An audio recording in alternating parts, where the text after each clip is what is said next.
Assalamualaikum warahmatullahi wabarakatuh. Di sini kami akan mempresentasikan tentang daya tarik magnet. Next.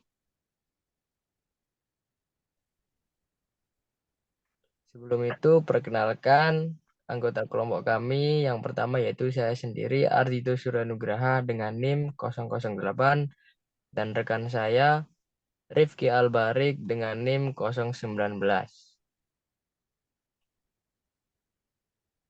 Yang di sini kami akan mempresentasikan dengan dua subbab. Subbab yang pertama yaitu ferromagnet dan elektromagnet.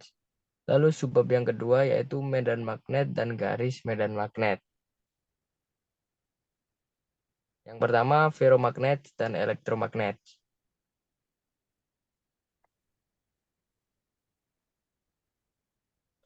Ferromagnet, ferromagnetisme adalah sifat yang dimiliki oleh bahan-bahan dengan suseptibilitas magnetik besar dan bernilai positif.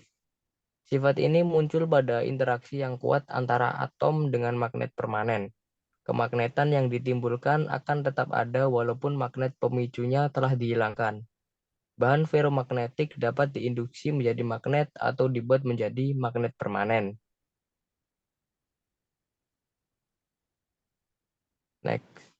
Lalu ada bahan ferromagnet yaitu meliputi besi, kobalt, baja, dan nikel.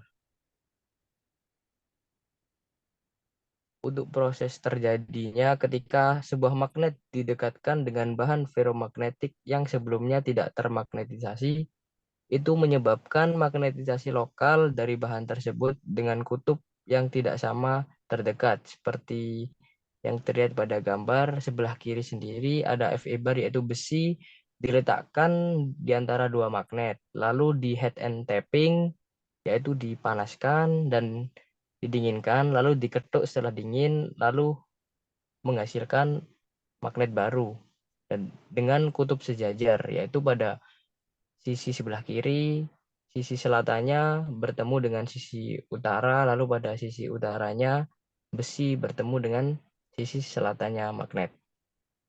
Next.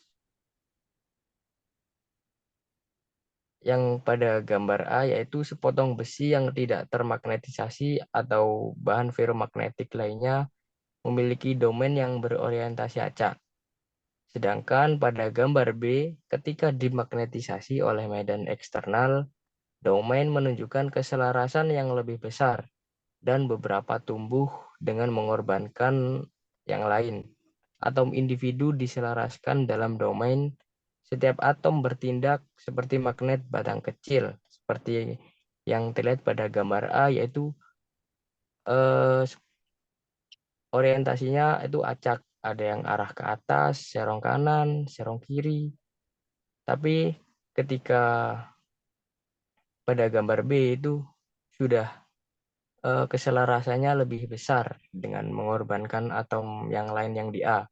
Wilayahnya lebih besar dan orientasi arahnya itu satu arah pada gambar kanan sendiri. Next.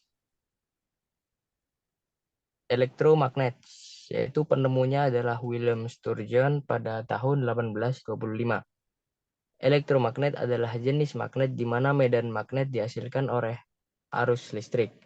Elektromagnet biasanya terdiri dari kawat yang dililit menjadi kumparan. Arus yang melalui kawat menciptakan medan magnet yang terkonsentrasi dalam lubang, yaitu pusat kumparan.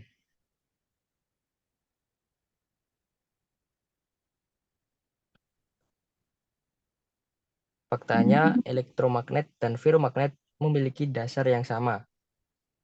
Misalnya, mereka memiliki kutub utara dan selatan yang tidak dapat dipisahkan, dan kutub sejenis tolak-menolak dan kutub tidak sejenis menarik, seperti yang dilihat pada gambar A itu dan gambar B itu polanya sama, pola magnetiknya.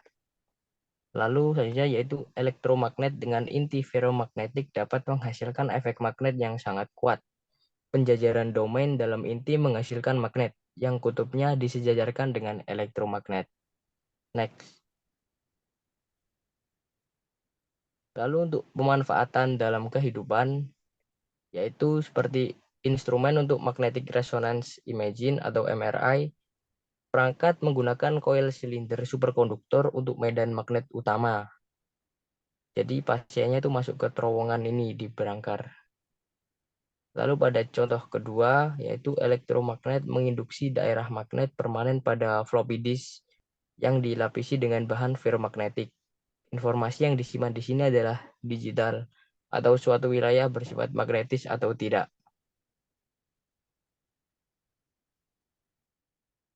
Dua, medan magnet dan garis medan magnet. Medan magnet. Arus listrik adalah sumber dari semua magnet.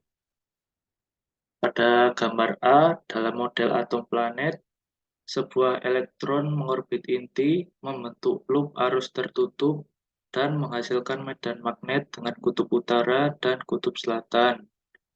Pada gambar B, elektron berputar dan dapat digambarkan secara kasar sebagai muatan berputar, membentuk arus yang menghasilkan medan magnet dengan kutub utara dan kutub selatan.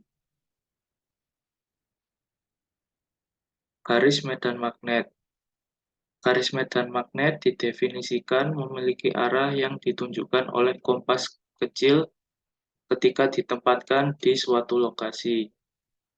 Pada gambar A, jika kompas kecil digunakan untuk memetakan medan magnet di sekitar magnet batang, mereka akan menunjuk ke arah yang ditunjukkan jauh dari kutub utara magnet menuju kutub selatan magnet.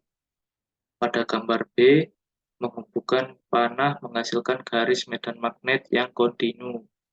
Kekuatan medan sebanding dengan kedekatan atau kerapatan garis. Pada gambar C, bagian dalam magnet dapat diperiksa. Garis-garis medan akan ditemukan membentuk loop tertutup kontinu.